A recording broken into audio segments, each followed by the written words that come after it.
guys! Welcome again to my YouTube channel, and in this video, I will be making tortoise props because my daughter made it to the finals of their PAGKUKWENTO in their Buwan Wika in school. So her story or kwento is the ang pagong at ang koneho. I decided to make a props for her as a tortoise or as a pagong, and then I will just make a puppet as her conejo. So I am actually thinking of having her wear a shell of the turtle, and then I will have her like look like she is joining a marathon. So just a little twist of the ang pagong at ang conejo, or the tortoise and the hare story. So this is a do-it-yourself. I am a stay-at-home mom, so of course, let's use our skills.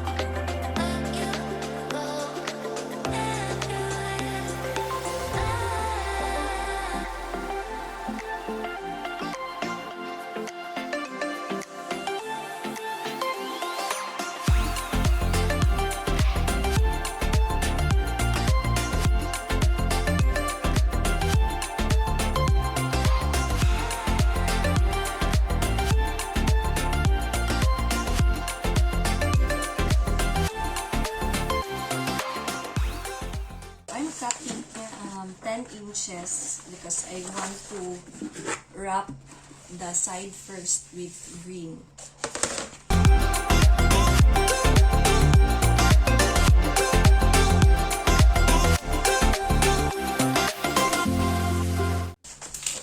And then, so it won't be hard to stick it, I'm gonna use a double-sided tape because if we will use glue gun, I don't really trust that it can hold for a long time.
Protruding papers because it's a bit challenging to put a wrap around the basin because it is curved.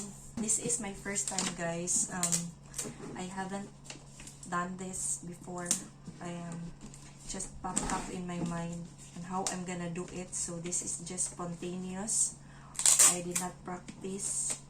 It's already my practice plus first time in making a turtle shell. Looks clean now. Look, I placed tapes all over, and then we'll try to put this on top.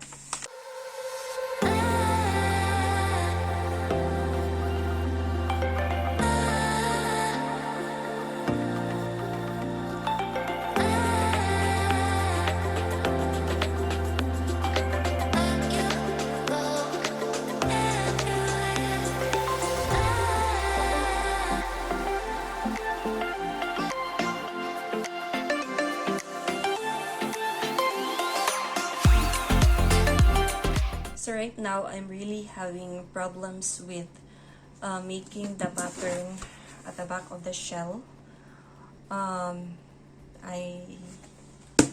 So, I've decided to cut the cartolina to paper size, bond paper size, because I'm gonna print a pattern from the internet. So, it will be easier for me to cut out. Making light, this is what I have printed, and I am going to cut it out and paste them.